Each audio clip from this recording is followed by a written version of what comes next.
Assalamualaikum warahmatullahi wabarakatuh. Waalaikumsalam warahmatullahi wabarakatuh. Bismillahirrahmanirrahim. Alhamdulillahi rabbil alamin. Wassalatu wassalamu ala ashrafil anbiya'i wal mursalin, Sayyidina wa maulana Muhammadin wa ala alihi wa ashabihil mujahidin at-tahirin, amma ba'du. Saudara-saudara kaum muslimin rahimakumullah. Pada pertemuan terdahulu kita sudah membicarakan orang-orang yang menjadi teman-teman setan dalam kehidupan di dunia ini. Maka pada pertemuan kali ini kita akan membicarakan tentang siapa yang menjadi musuh-musuh setan di dalam kehidupan. Dengan satu catatan, berbahagialah mereka yang menjadi musuh-musuh setan, tetapi celakalah mereka yang menjadi teman-teman setan. Bagaimanapun juga di dalam kehidupan ini, apabila orang telah memproklamirkan bendera permusuhan kepada kita, maka kita tentu seharusnya bersikap waspada dan mawas diri. Demikian juga iblis dan seluruh bala tentaranya yang terdiri daripada setan-setan. Mereka telah mengibarkan bendera permusuhan kepada Nabi Adam dan anak cucunya, kepada kita umat Rasulullah sallallahu alaihi wasallam. Akan sengsara dan celaka jika kepada iblis dan setan yang telah nyata-nyata mengibarkan bendera permusuhan itu kita mengadakan toleransi, mengadakan kerjasama, dan menjadi budak yang memperturutkan kemauan daripada iblis dan setan. Siapa yang menjadi musuh-musuh setan dalam kehidupan ini? Inilah pertanyaan berikutnya yang diajukan oleh baginda Rasul kepada iblis. Hai iblis, kalau teman-temanmu adalah seperti yang telah engkau jelaskan tadi, sekarang cobalah beritahu saya, siapa di antara umatku yang menjadi musuhmu dalam kehidupan ini? Atas pertanyaan ini iblis laknatullah menjawab, ya Rasul, musuh-musuhku di antara umatmu, pertama anta ya Muhammad. Musuhku yang pertama adalah engkau, wahai Muhammad. Kenapa iblis mencatat Nabi Muhammad sebagai tokoh nomor satu dalam deretan musuh-musuhnya? Mudah difahami. Pertama, keberadaan Rasul merupakan rahmah lil alamin, rahmah bagi lingkungan. Yang kedua, beliau berfungsi menyelamatkan manusia dari tempat yang gelap gulita, dari tempat kesesatan menuju tempat yang terang benderang penuh berisi petunjuk dan hidayah dari Allah Subhanahu wa taala. Maka menurut iblis, inilah manusia perintang pertama atas segala daya dan usahanya menggelincirkan manusia ke jalan yang dimurkai oleh Allah Subhanahu wa taala. Kalau kita baca sejarah, risalah yang dibawa oleh Nabi Muhammad ini memang merupakan risalah yang membawa rahmah bagi alam sekitarnya. Ada sedikit perbedaan dengan risalah-risalah sebelum beliau. Sepertinya risalah yang dibawa oleh para rasul terdahulu itu mempunyai efek yang langsung pada kehidupan di dunia ini. Nabi Nuh misalnya menyampaikan agama. Hai umatku, ini agama. Umat menentang, turun banjir yang menenggelamkan orang-orang kafir. Azab diturunkan pada waktu itu juga, pada saat nabinya masih hidup. Jadi azabnya itu jenis cash, kontan. Nabi Soleh, hai umatku, ini agama. Mereka menolak, turun gempa bumi yang amat hebat menggulung orang-orang kufur. Nabi Musa, hai umatku, ini agama. Mereka menolak, sebagian ditenggelamkan di Lautan Merah, sementara sebagian lain dikutuk menjadi monyet-monyet yang hina seperti diceritakan dalam Al-Qur'anul Karim. Lain dengan Rasulullah sallallahu alaihi wasallam. Bagaimanapun kurang ajarnya umat yang dihadapi oleh beliau, bagaimanapun menentangnya jamaah yang dihadapi oleh beliau, azab tidak turun sepanjang beliau masih hidup. Ini merupakan jaminan dari Allah, wa ma kana Allahu liyu'azzibahum wa anta fihim. Allah sama sekali tidak akan menurunkan azab selama engkau wahai Muhammad masih hidup di tengah-tengah umatmu. Jadi keberadaan Nabi Muhammad merupakan jaminan keselamatan bagi umatnya. Selama beliau masih hidup, azab tidak turun bagaimanapun kurang ajarnya umat. Di sini sedikit bedanya dengan nabi-nabi terdahulu. Juga perbedaan dalam pola dakwah. Nabi Nuh ketika dakwahnya ditolak oleh umat, keluar doanya meminta umatnya ditenggelamkan. Tetapi Nabi kita ketika dilontari batu oleh umat, malah beliau mendoakan umatnya agar memperoleh hidayah. Oleh sikap yang semacam ini, wajar lalu iblis menganggap Nabi Muhammad sebagai musuh ranking pertama. Yang kedua, siapa musuhmu di antara umatku?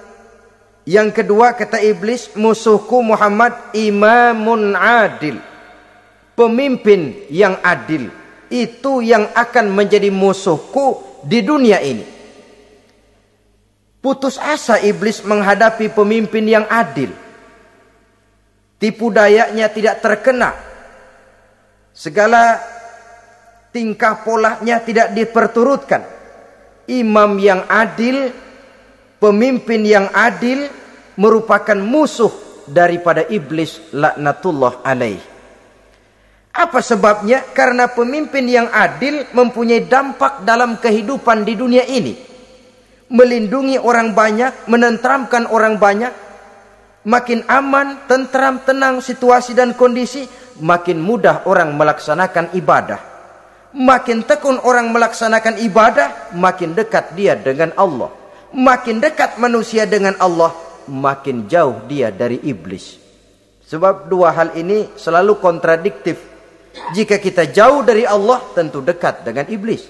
Jika kita jauh dari iblis, harus dekat tentu dengan Allah. Dan begitu selanjutnya. Dalam kaitannya dengan kehidupan kita sekarang, saudara-saudara, disinilah perlunya mempersiapkan manusia. Membangun manusia itu jauh lebih sulit daripada membangun jembatan. Membangun manusia itu lebih sulit daripada membangun gedung-gedung bertingkat. Termasuk membangun dan mempersiapkan calon-calon pemimpin yang adil di masa yang akan datang. Membangun jembatan penting. Tapi lebih penting daripada membangun jembatan adalah membangun manusia yang bikin jembatan. Sebab kalau manusia yang bikin jembatan tidak dibangun lebih dahulu, saya khawatir jembatannya nanti habis dimakan oleh yang bangun jembatan. Mengaspal jalan raya penting. Lebih penting dari mengaspal jalan raya, membangun manusia yang mengaspal jalan itu. Sebab kalau manusia yang mengaspal jalan bermental rusak dan bejat, saya khawatir jalan belum selesai, aspalnya habis dimakan oleh yang ngaspal. Inilah pentingnya membangun manusia pembangunan. Semua tugas-tugas besar, semua pekerjaan-pekerjaan yang baik harus berangkat dari niat yang baik, berangkat dari hati yang bersih. Siapapun adanya kita, apapun profesi kita. Yang jadi kiai, marilah berangkat dari niat yang bersih. Yang jadi mubaligh, marilah berangkat dari niat yang bersih. Niatnya itu mau menghidupkan Islam atau mau cari hidup jual Islam. Kalau mau menghidupkan Islam, mari sama-sama kita berjuang. Tapi kalau mau cari hidup untuk dengan menjual Islam, minggir saja daripada nanti bikin malu. Yang mengurus masjid, mari berangkat dari niat yang bersih. Ngurus masjid itu niatnya mau menghidupkan masjid atau mau cari hidup di dalam masjid. Kalau mau menghidupkan masjid, mari. Tapi kalau mau mencari hidup di dalam masjid, tolong minggir saja daripada nanti bikin aib. Yang jadi orang alim, mari berangkat dari niat yang bersih. Jangan memperjualbelikan fatwa, yang halal dikatakan haram, yang haram jadi samar-samar. Nanti membingungkan umat. Berangkat dari niat yang bersih, membangun manusia, pembangunan. Ini barangkali istilah yang lebih kena. Saudara-saudara kaum muslimin rahimakumullah, setiap kita pada hakikatnya punya bakat. Secara fitrah yang kita bawa, bakat apapun kita ini punya. Saudara punya bakat jadi pemimpin, saudara pun punya bakat jadi pengkhianat. Saudara punya bakat jadi orang soleh, saudara juga punya bakat jadi orang salah. Saudara punya bakat jadi orang besar, saudara pun punya bakat jadi orang hina. Seluruh bakat ada di dalam diri kita. Tinggal nanti pertumbuhannya mana yang lebih subur. Saudara punya sifat berani, saudara pun punya sifat takut. Seberani-beraninya orang mesti ada sifat takutnya. Nanti mana yang tumbuh lebih subur? Kalau takutnya tumbuh lebih subur, dia akan jadi orang penakut. Kalau beraninya yang tumbuh lebih subur, dipupuk oleh lingkungan, pendidikan dan sebagainya, dia akan tumbuh jadi orang pemberani. Oleh karena itu, agama merupakan lingkungan yang subur untuk menumbuhkan benih-benih yang baik yang kita bawa bersamaan dengan lahirnya kita ke alam dunia ini. Setiap kita, saya, saudara, punya bakat jadi pemimpin, punya bakat jadi pengkhianat, punya bakat jadi pengabdi, punya bakat jadi koruptor, punya bakat jadi pemelihara, punya bakat jadi perusak. Tinggal nanti lingkungan, pendidikan yang menumbuhkan mana yang tumbuh lebih subur. Kalau lingkungan saudara, lingkungan maling, maka sifat pengkhianat akan tumbuh lebih subur. Kalau nanti saudara jadi pemimpin, insya Allah korupsi. Lingkungan yang menumbuhkan sifat mengabdi, sifat berbuat tanpa pamrih, dikalahkan oleh sifat pengkhianat dan korupsi itu yang dibentuk oleh lingkungan, pendidikan, pengalaman dan sebagainya. Oleh karena itu, secara dini agama menanamkan, menyuburkan fitrah-fitrah yang baik yang kita bawa bersamaan dengan hadirnya kita dalam kehidupan ini. Sebab itu seorang penyair bernama Syauqi mengatakan dalam sebaik syairnya, waladatka ummuka ya ibna adam bakian wan nasu haulaka yadhakuna surura. Hai manusia, pada saat kamu dilahirkan kamu menangis dan orang lain di sekelilingmu ketawa. Kakek senyum dapat cucu baru, paman gembira dapat keponakan baru, sementara kita yang lahir menangis. Betul apa benar? Apa ada saudara yang begitu dilahirkan terus nyengir? Saya kira kabur dukunnya itu. Setiap kamu hai manusia lahir dalam keadaan menangis, orang sekelilingmu tertawa. Karena itu katakan kepada mereka yang senyum di sekelilingmu, hai manusia, pada saat saya dilahirkan saya menangis dan kamu semua tertawa. Baik manusia. Tapi nanti pada satu saat harus terjadi kebalikannya. Kalau dikala saya lahir saya menangis dan kau semua senyum, nantilah manusia. Kalau satu saat saya meninggalkan alam dunia ini, saya akan berangkat dengan senyum. Dan kalian semua akan berurai air mata. Kalau perlu dari Sabang sampai Merauke kibar bendera setengah tiang. Kalau perlu. Jangan terbalik, kita mati melotot orang malah gembira. Karena hidup selalu membawa sifat-sifat yang merusak. Inilah orang kedua yang menjadi musuhnya iblis dan beruntung menjadi musuh iblis. Siapa? Imamun adil, pemimpin yang adil. Saudara-saudara kaum muslimin rahimakumullah. Yang ketiga musuh iblis, ghaniyun mutawadhi. Orang kaya yang rendah hati. Orang kaya yang tidak sombong. Kaya apa saja. Baik kaya oleh karena ilmu, orang yang kaya karena ilmu disebut orang alim. Baik kaya karena materi, orang kaya karena materi dinamakan hartawan. Baik kaya karena kedudukan, orang yang kaya karena kedudukan dinamakan pejabat. Orang kaya yang rendah hati itu musuh iblis. Beruntung dia menjadi musuh iblis. Iblis tidak senang ada orang kaya tidak sombong. Tapi iblis paling senang kalau ada orang kaya sombong. Lebih senang lagi iblis kalau ada orang miskin sombong. Masya Allah. Orang kaya sombong, walaupun iblis senang, orang masih bilang pantas saja dia sombong kaya, apaan aja punya. Udah miskin sombong, kira-kira yang disombongin apaan? Dalam segala bentuknya sombong ini Allah tidak senang, tapi iblis senang. Kenapa? Karena sponsor sombong iblis.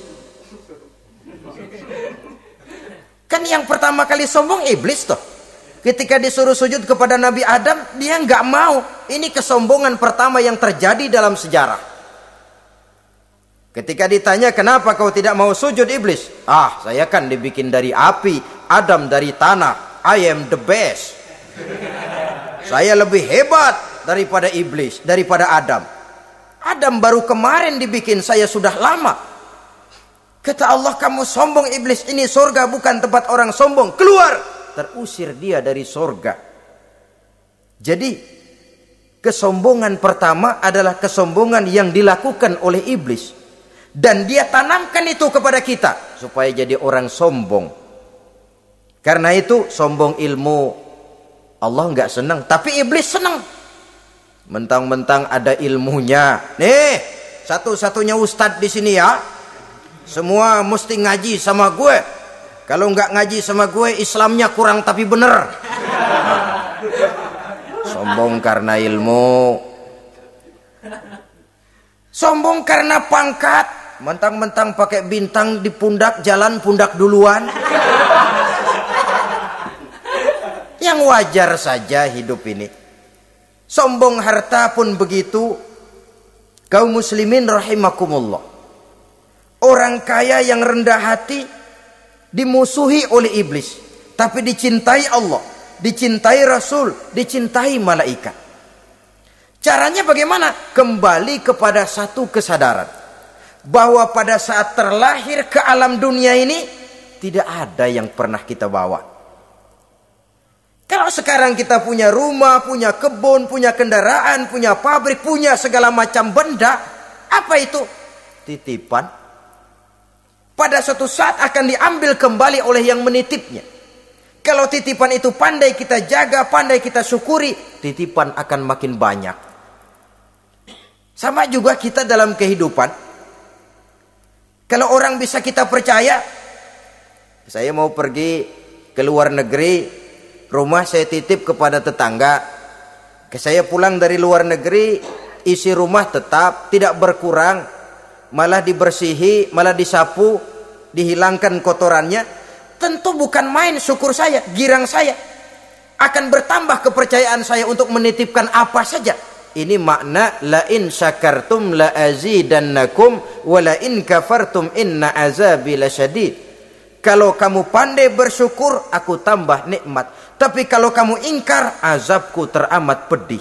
Artinya apa? Nikmat bisa berubah menjadi azab kalau kita tidak pandai mensyukurinya. Ma'asyiral muslimin rahimakumullah.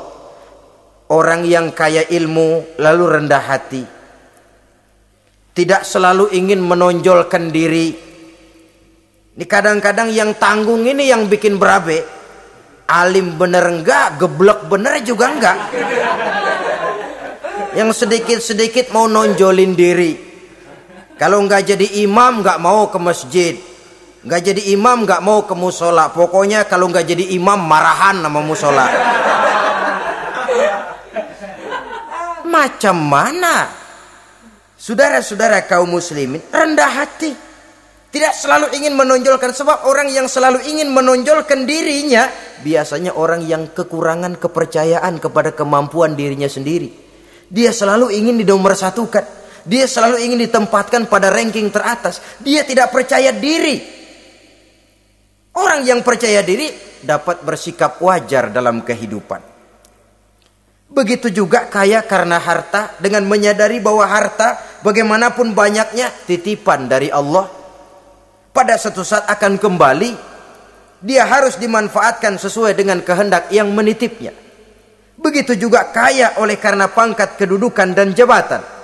Pada suatu saat jabatan itu akan hilang dari diri kita. Karenanya sering saya jelaskan bahwa pangkat di dunia ini yang paling tinggi pensiun. Titel yang paling akhir almarhum. Saudara setuju atau tidak, titel itu akan saudara dapat. Bagaimanapun kita cinta kepada pangkat, kedudukan, entah pada akhirnya satu saat akan sampai kepada posisi yang namanya pensiun.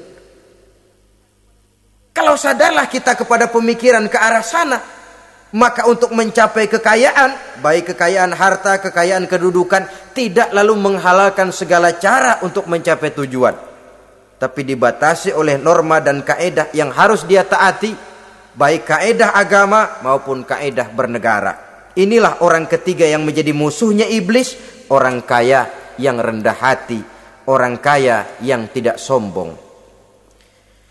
Yang keempat, saudara-saudara, tajirun shadiq, pedagang, pengusaha yang jujur.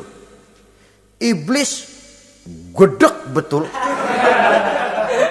benci bukan main sama pengusaha, sama pedagang yang jujur, yang tidak ngurangi timbangan, tidak nipu pembeli, tidak barang yang jelek dibilang bagus, atau yang bagus di atas yang jelek di bawah, atau dicampur yang baik dengan yang jelek supaya kelihatan semuanya jadi baik. Semua orang ingin untung, tidak ada kecuali siapapun orangnya, dan itu wajar. Setiap manusia ingin mendapat keuntungan, kalau perlu dengan modal minimal mencapai keuntungan maksimal, seperti yang diajarkan oleh teori ekonomi. Itu kan yang namanya produktif kan. Satu usaha dinamakan produktif, bagaimana kita mengeluarkan modal minimal bisa mencapai keuntungan maksimal. Silakan. Bahwa manusia ingin untung itu insting, naluri, fitrah. Tidak ada orang yang mau rugi. Tapi cara mencapai keuntungan itu yang membedakan antara seorang muslim dengan yang bukan muslim. Sudah pernah saya sampaikan, apabila kaum pengusaha, para pedagang sudah dijangkiti penyakit yang tidak jujur, yang akan timbul adalah kekacauan ekonomi. Kekacauan ekonomi bisa menimbulkan revolusi sosial, dan revolusi sosial merupakan kiamat satu generasi. Semua kericuhan hampir bermuara dari perut, dan itu ekonomi. Orang nodong perut, orang korupsi perut. Ya walaupun korupsi kalau sudah kelas kakap tidak lagi sekedar urusan perut. Ya perut apa yang diurusin kalau korupsinya miliaran itu? Perut jin barangkali. Saudara-saudara kaum muslimin rahimakumullah. Oleh karena itu, pedagang yang jujur, pengusaha yang jujur, ini merupakan musuh iblis. Iblis tidak senang kalau ada pengusaha yang jujur. Iblis tidak senang kalau ada pedagang yang jujur. Tapi iblis akan tepuk tangan kalau pedagang sudah selingkuh, kalau pengusaha sudah nipu. Ada orang bilang, sekarang mah kalau jujur-jujur bener nggak makan apa-apa dong kita. Sebab katanya jangan lagi nyari yang halal, sekarang ini yang haram aja seret. Rupanya sering masang undian nggak pernah kena. Lalu bilang jangan yang halal, yang haram aja nggak kena-kena katanya. Sebenarnya bukan itu masalahnya, saudara-saudara. Bukan itu masalahnya. Masalahnya ialah bahwa kejujuran membawa keberkahan. Ini kalau kita berpikir dengan kacamata agama. Keberkahan merupakan sumber ketenangan. Dan ketenangan ini tidak bisa dibeli dengan materi yang bagaimanapun banyaknya. Walaupun kita punya percetakan duit, ketenangan itu nggak bisa dibeli. Jangankan cuma punya duit banyak, percetakan duit saudara punya, mau membeli ketenangan yang berasal dari keberkahan, sulit. Jadi kejujuran membawa keberkahan, keberkahan membawa ketenangan. Jangan macam dulu tukang sol sepatu. Ditanya oleh temannya, "Bang, ngesol satu hari dapat berapa?" 200 rupiah. Sembayang enggak? Enggak. Islam? Islam, kalau Islam mah. Kata temannya, "Sembayang dah, kali aja besok dapat rezeki lebih banyak." Yang benar, iya. Sebab kalau orang sholat itu Allah dekat, nanti rezekinya ditambah. Beneran? Bener. Subuh sembayang dia. Habis sembayang sarapan, berangkat ke tempat dia ngesol, mangkal. Dari pagi sampai jam 11 belum ada juga yang ngesol. Mulai bimbang hatinya. Katanya kalau sembayang rezeki tambah. Tadi sembayang subuh sampai gini hari belum ada yang ngesol. Cobaan kali, sabar. Datang sholat zohor. Habis zohor nunggu lagi, belum juga ada yang datang ngesol.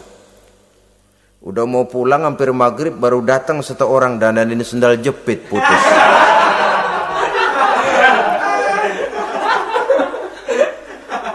Sudah bayar 25 rupiah, pulang dia si tukang sol ini, ketemu sama temennya yang nyuruh sholat tadi. Ditanya, "Bagaimana penghasilan ini hari?" Apa dijawab? "Gua kapok deh sembahyang."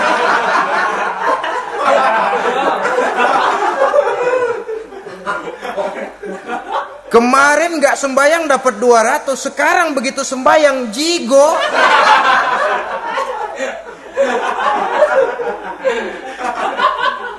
Dia tidak sadar bahwa dari kacamata agama, 25 rupiah yang membawa berkah jauh lebih baik ketimbang 200 uang panas. Dari kacamata agama, 25 rupiah yang membawa berkah lebih baik daripada 200 rupiah tapi panas. Sebab panas menjauhkan kita dari ketenangan. Itulah sebabnya, maka pedagang yang jujur, pengusaha yang jujur menjadi musuh setan dan beruntung. Sekarang jadi pengusaha jujur-jujur nggak dapat proyek, Pak. Kalau nggak bisa semar, semir, semur. Padahal agama sudah menjelaskan ar-rashi wal murtashi finnar. Orang yang nyogok dan orang yang disogok, dua-duanya neraka. Kenapa? Join termasuk ta'awanu 'alal ismi wal udwan. Bertolong-tolongan dalam berbuat dosa dan kesalahan. Kalau hadiah, lain hadiah. Kalau sodakoh, lain sodakoh. Tapi yang namanya semir, suap, ar-rashi wal murtashi finnar. Saudara-saudara kaum muslimin rahimakumullah.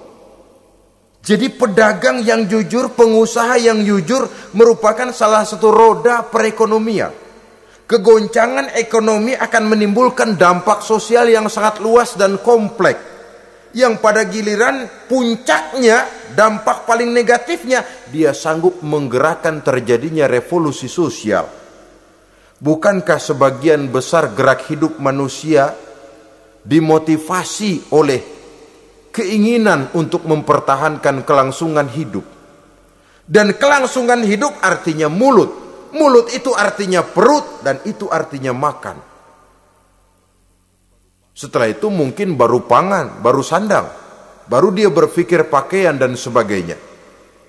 Jadi karena dia merupakan penggerak roda ekonomi, pedagang yang jujur, pengusaha yang jujur mutlak diperlukan dalam kehidupan ini. Sebab sekali lagi, kejujuran akan membawa keberkahan, keberkahan memberikan ketenangan dalam kehidupan. Oleh karenanya kita umat Islam, biarin duit kita banyak.